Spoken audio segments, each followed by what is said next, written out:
ఎంత చక్కగా చేశారో మీ అందరూ కూడా గమనించవచ్చు.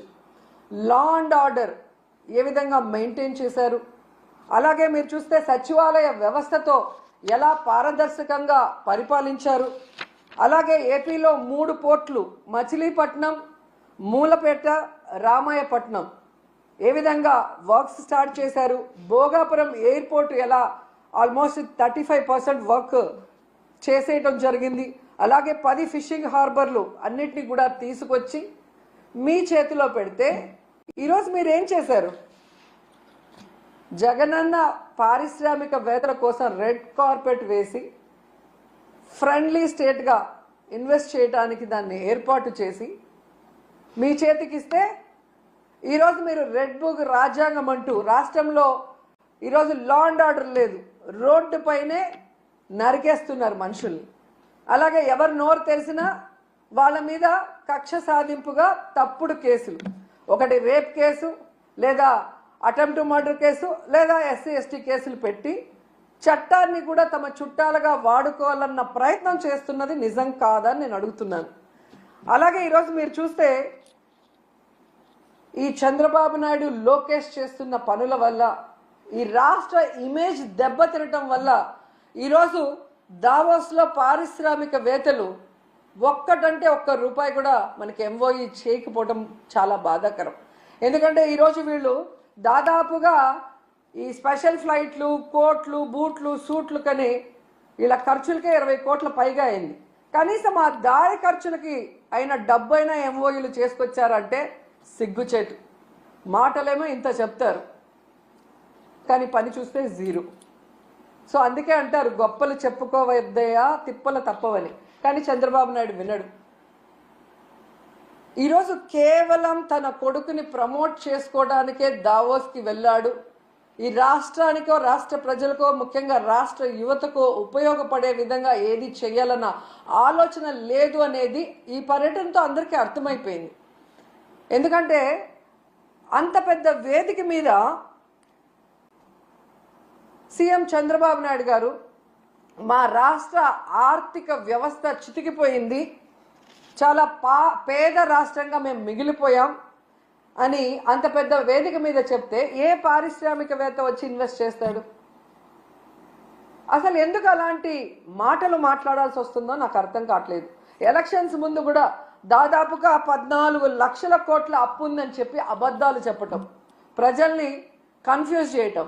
తీరా మొన్న అసెంబ్లీలో చూస్తే బడ్జెట్ డాక్యుమెంట్స్లో 6.5 లక్షల కోట్లు మాత్రమే అప్పు ఉంది అని చెప్తారు. రాష్ట్రం విడిపోయాక నువ్వే కదా మొదట ముఖ్యమంత్రిగా 5 సంవత్సరాలు ఉన్నావు, నువ్వు ఎంత అప్పు చేసి దిగిపోయావు, 5 ఏళ్లలో మేము ఏం చేసామో చెప్పాలి కదా జనాలకి. కానీ బయట ఒకటి లోపల ఒకటి మాట్లాడటం.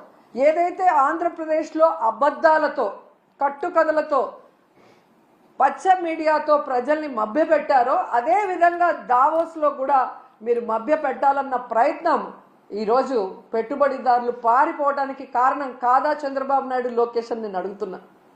ముఖ్యంగా జగన్ గారు ముఖ్యమంత్రిగా ఉన్నప్పుడు దావోస్కి వెళ్తే ఏ విధంగా 1,26,000 కోట్ల రూపాయలకి MOEలు చేసుకొచ్చారో మనం అందరం కూడా కళ్ళారా చూసాం. అలాగే విశాఖలో గ్లోబల్ ఇన్వెస్ట్మెంట్ సమ్మిట్ ఏర్పాటు చేసి 13.5 లక్షల కోట్ల రూపాయలకి MOEలు చేయడం మీ అందరూ కూడా గమనించారు ఈ రాష్ట్ర ప్రజలు.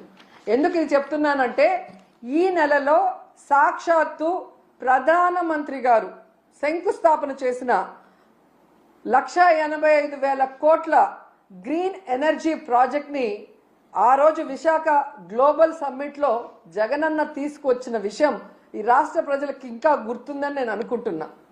అలాగే ప్రధానమంత్రి గారు శంకుస్థాపన చేసిన బల్క్ డ్రగ్ ప్రాజెక్ట్ కూడా జగనన్న ముఖ్యమంత్రిగా ఉన్నప్పుడు ఇతర రాష్ట్రాలతో పోటీ పడి తీసుకొచ్చింది.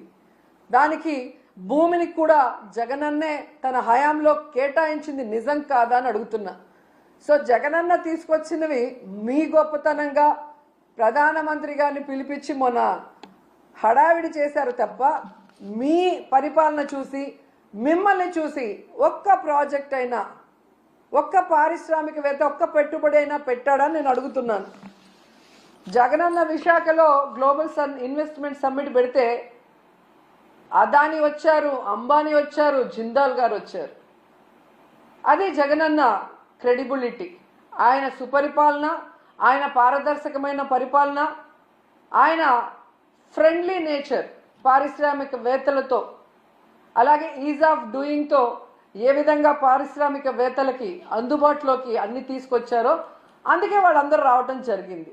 కానీ మీరు మీ హయాంలో ఒక్కరంటే ఒక్కరు రావటానికి భయపడుతున్నారు అంటే దానికి కారణం మీ అరాచక రెడ్ బుక్ పాలన కాదా అని నేను అడుగుతున్నాను.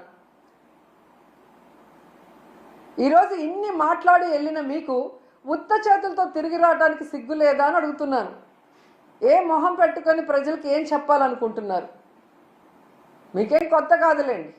పక్క రాష్ట్రాల వాళ్ళు పెట్టుబడులతో వస్తే మీరు కట్టుకథలతో వస్తారు. ఎవరి మీద తోసేద్దామా, ఏం చెప్పి తప్పించుకుందామా అన్న